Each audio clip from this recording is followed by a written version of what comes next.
I, Dr. Rita Pratap, former head of the Department Drawing and Painting, University of Rajasthan, Jaipur. I am going to speak on the history of Japanese painting. Module 25, Nanga, Idealist Painting. The Nanga movement was an indirect result of the determination of the Tokugawa government to rule Japan not by military force as their predecessors had, but on the model of the Chinese civil administration. The Tokugawa shogun had established Confucian centers of learning and produced a new class of esteemed but powerless Confucianists. The 250-year spread of Chinese learning, however, resulted in some unexpected turns of thought. In China, idealist painting was enjoyed by the leisured class as an activity of taste and cultivation. Originally, such paintings incorporated poetry written in superb calligraphy, and works were meant for private enjoyment of small groups of highly cultivated associates. Japan lacked a scholar bureaucratic class, and idealist painting became an avenue for departure from tradition of various kinds. It was taken up by discontented members of the samurai class, by the new breed of scholars, by monks, physicians, merchants, and professional painters. Late Ming texts called idealist painting Nanzong Hua, Southern School painting. In Japan, it was called Nanga, Southern painting.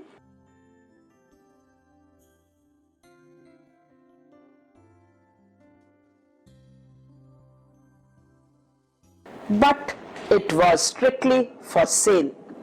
Geographical and technical features distinguish the Northern Academy, that is, the rocky peaks, angular brushwork, from the Southern amateur, that is, the rounded hills, long rope-like brush strokes.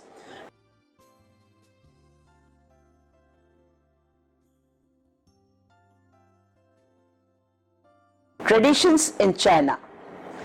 In Japan, the Shoban school had worked mostly in northern styles, while the Soami's work were often of the southern origin. But this was clearly not understood by Soami or early Tokugawa theorists, and the distinction between the two schools was not fully appreciated till the end of 18th century.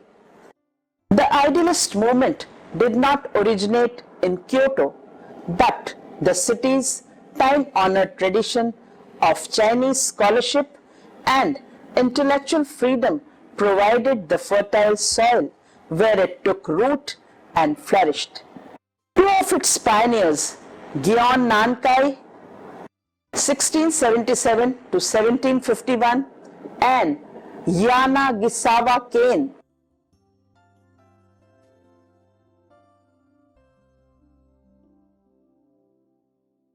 were government officials in Ki province, that is, modern Wakayama prefecture, and Yamato province, that is, modern Nara prefecture.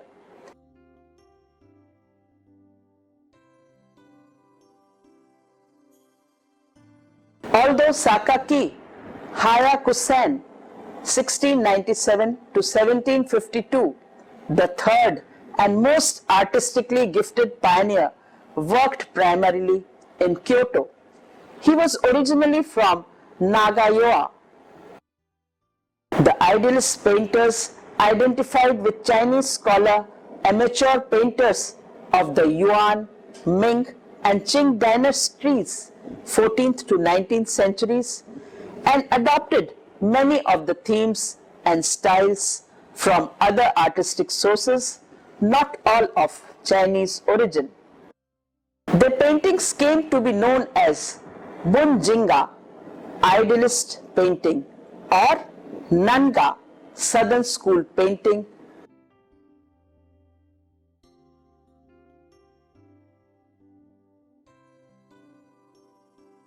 Both terms of Chinese derivation.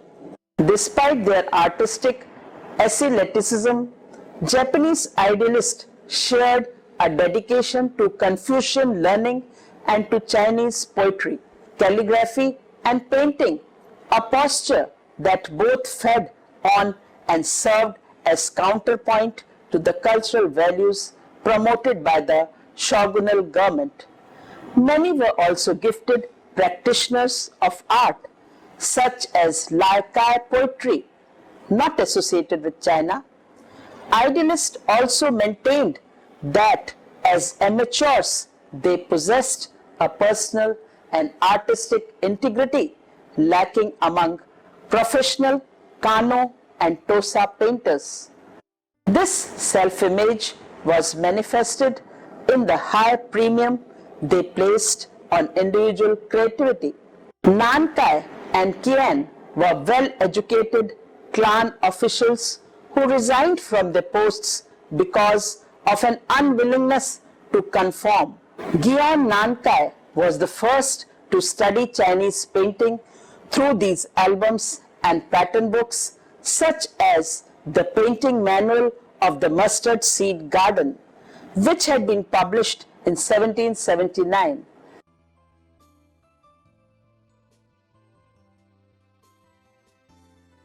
The first copies must have reached Japan before the end of 17th century, and a Japanese edition appeared in 1748. Hayakusen came from a family of farmists. Tagya too boldly and radically transformed his models, even though his contact with Chinese painting and Japanese collectors was limited, largely to the Mapukuji circle.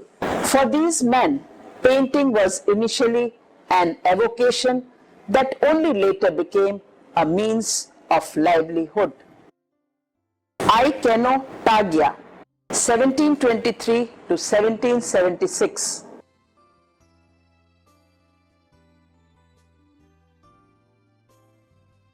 Came from more humble background and was a self-educated painter who was born and lived much of his life in and around Kyoto. A much more considerable figure in the Nanga movement, he began his career as a Tosa-style artist in Kyoto.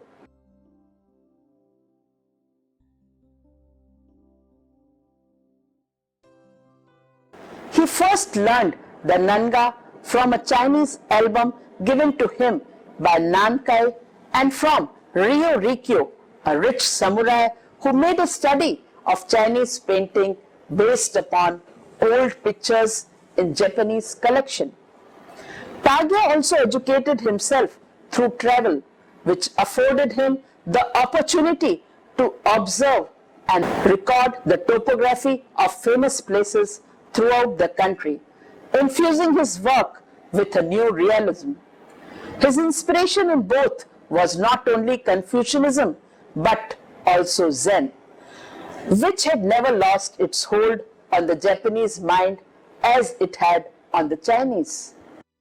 Pine trees and waves, one of the double six-folded screen, light colors on paper, dated 1765 to 1770, was done in his 40s, displays a thoroughly Japanese use of ink and brush and traces on the Fujian manner.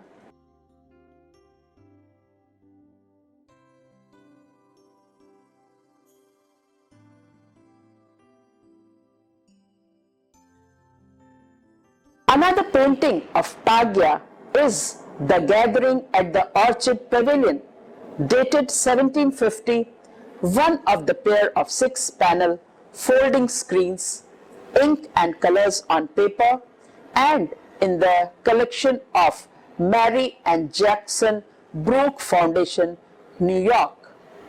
This painting is inspired by a legendary gathering of scholars and poets on the banks of a winding stream. The theme was emblematic to the refined world of Chinese culture to which literati aspired.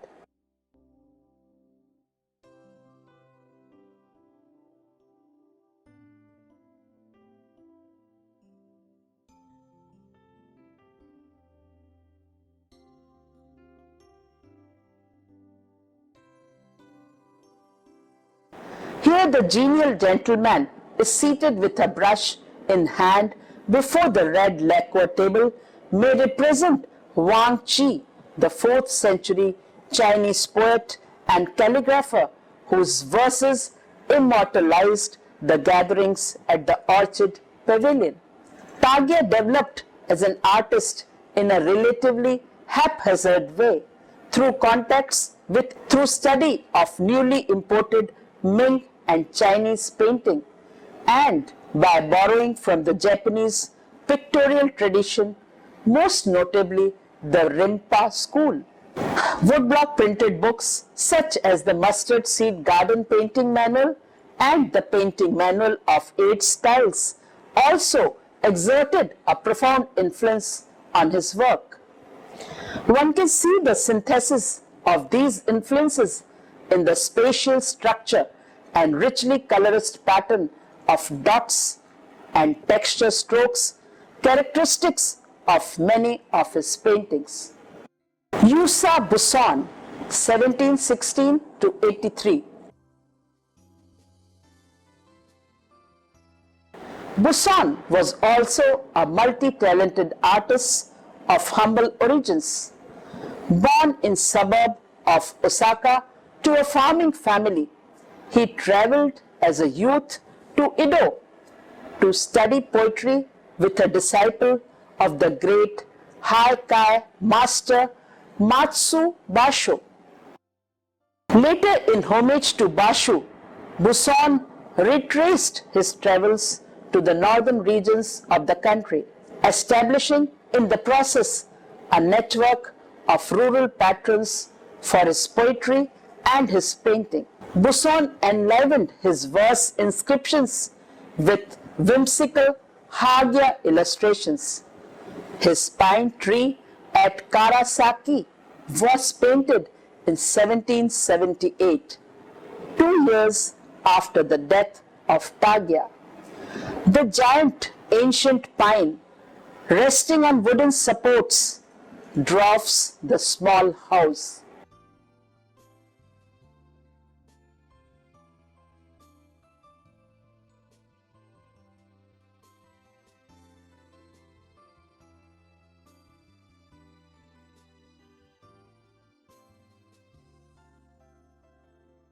The brush is charged with wet color wash to such an extent that the image seems folded with unreal light, as if alluding to some unstated part. Buisson's calligraphy too is crisp, fluid, and assured, speaking of the present. Buisson's folding screen, named The Narrow Road to the Deep North, dated 1779, detail ink and colors on paper, and at present in the Yamagata Museum of Art.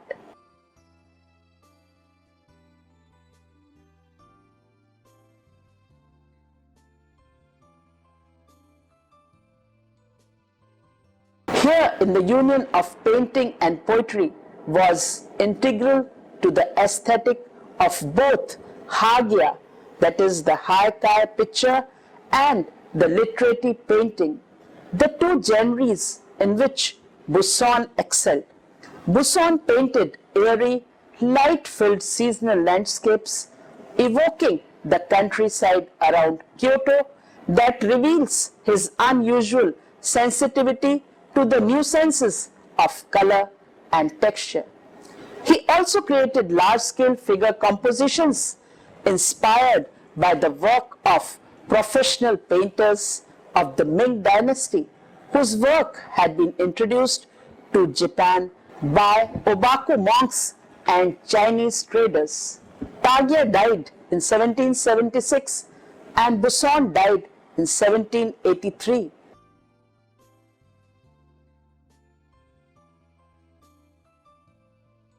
Leaving the literary movement without strong leadership in Kyoto and giving rival schools of painting an opportunity to build a strong patronage base.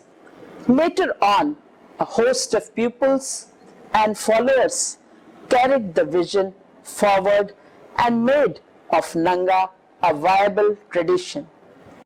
Later Nangan painters. The work of Tagya and Buisson was in one way or the other considered imperfect in the knowledge of Chinese literary painting. Having seen a few good examples, they were forced to develop their own pictorial vocabulary. The range of their brush technique was inevitably narrow, however, and repetition often led to mannerism. That these defects are gone from their successors was due partly to the greater number of good models reaching Japan after the middle of the 18th century, partly to the liberating influence of the Chinese individualists, notably Shi Qi, Shi Tao, Pata Shenzhen, whose paintings were then beginning to circulate among Nanga painters and connoisseurs. Yuragami Gyokodo was a Kyoto samurai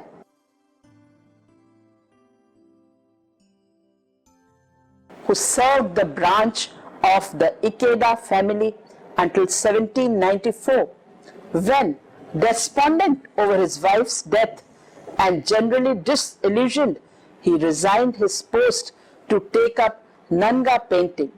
He devoted himself to calligraphy and painting, and especially to poetry and music. It is a fact that he was so devoted to the Chinese zither, chin, that he made his sons Shunkin, spring zither, and Shunkin, autumn zither. After 17 years of wandering throughout Japan, he finally settled in Kyoto with his sons, gifted painters in their own right. Most of his paintings date from this period. Crossing a bridge carrying a chin, 1814, it is a hanging scroll, silk on paper, and it is at present in the collection of Mary and Jackson Brooke, New York. Stylistically, Gyokodo was something of a maverick, painting landscapes in broad, ink-saturated strokes and dots, a style not remotely derived from Chinese model. He was specially fond of painting views of mist-covered mountains.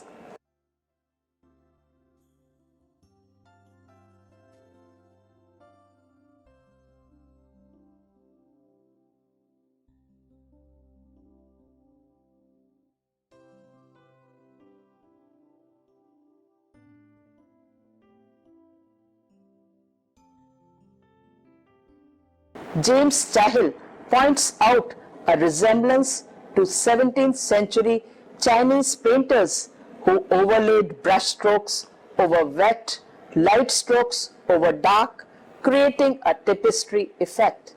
A critical and profound difference is that Gyokodo applied the stroke series in layers. Thus, a layer of horizontal modeling strokes might be covered in turn by a layer of cross-hatching, a layer of dry black ink scratches. A fine example is of a high winds and banking geese, dated to 1817.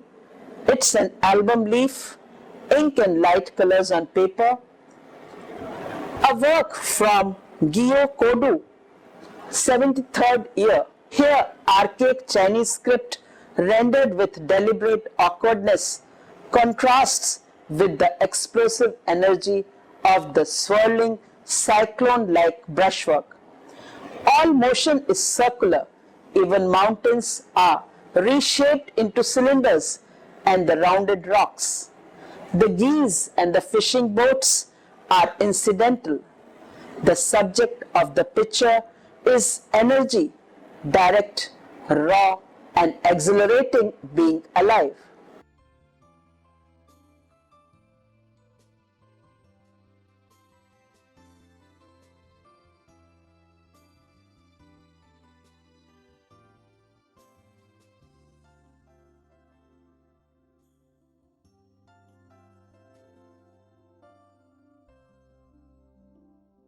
Gyokodu's album Leaf, Landscape after Shitao in the Yumesawa collection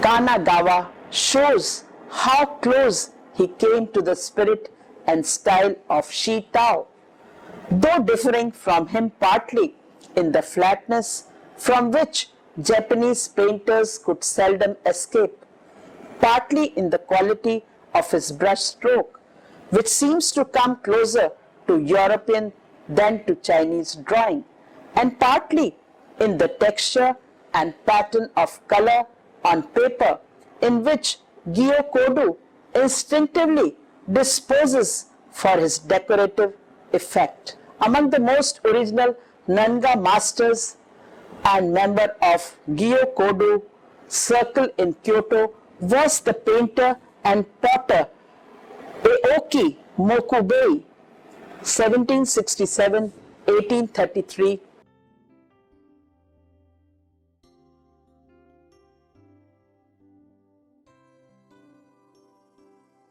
a follower of Tegya and a member of Sanyo's circle with wide-ranging interests and talents. He painted landscape and flowers with great freshness and charm. The son of a Kyoto restaurateur and brothel keeper, he studied painting under Ko-Fuo, who was a painter, seal carver, and connoisseur. He also helped to reinvigorate ceramics production in Kyoto, which had been in decline since Kenzan's death. He developed wares for sencha, steeped tea, the drinking of which was popular among Sanyo's literati friends. After studying with Okuda Eisen, a local potter specializing in porcelain, he produced porcelains and stonewares decorated with overglazed enamels in imitation of those imported from China. Both his painting and his pottery feature imaginative motifs painted in strong saturated colors. Tired box belongs to early 19th century.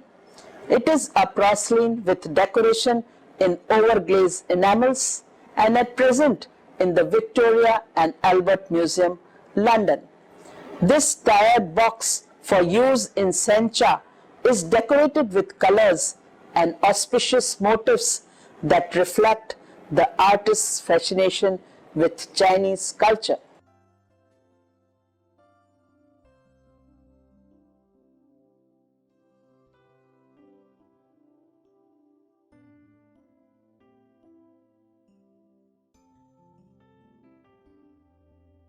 In his hanging scroll painting, Birthday Facilitation, it is ink and light colors on satin dated to 1830. Here he celebrates a friend's 70th birthday in a scene aglow with serenity and well-being. Painted on satin, the swirling mists done in dry inks suggest a cipher for a dragon, providing the gravity and mystery proper to the occasion. The focal point is the confluence of clouds, tree energy, and long life beneath the mountain peak.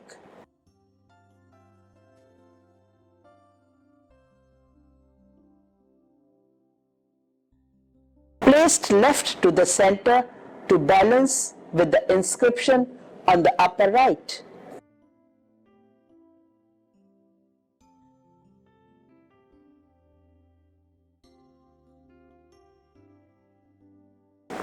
As the Nanga movement took root in Japan, it inevitably lost something of its original spontaneity and purity, while Gyokodo and Mokubi, it had been natural mode of expression.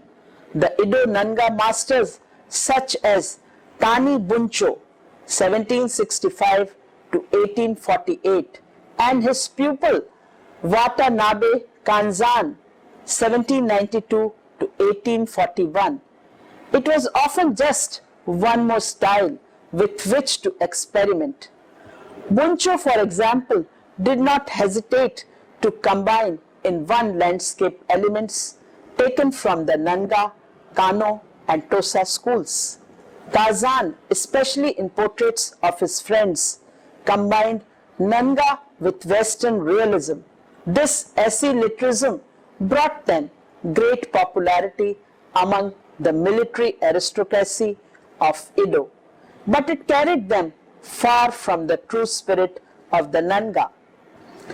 Among the many hundreds of painters who were more or less inspired by Nanga ideals were Noro Kaiseki 1747-1828, like Mokube, a follower of Taiga. Buncho's pupil Tano Miura Chikudin 1777-1835. His landscape sketch album leaf of 1829 is in the collection of Osaka, Japan.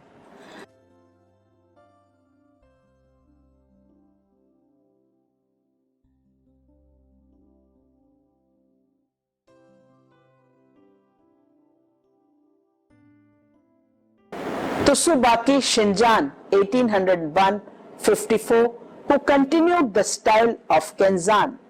The movement lingered on through the 19th century, its character becoming more and more submerged in the aestheticism of the age. Later in the century, however, Nanga was vigorously revived by a group of painters and intellectuals who saw it as a symbol of freedom that had finally found political expression in the Meiji Restoration of 1868. The greatest figure in this revival was Tomioka Tesai, 1836 to 1924, a powerful and original painter whose expressive brushwork caught the true flavor of the Chinese individualists in his hanging scroll, The Zen Master Feng Kan. It belongs to late 18th century and is in the collection of Kobe, Japan. It shows the vigorous study of the Zen master Feng Kan, in which there is found an element of boisterous humor that is very Japanese.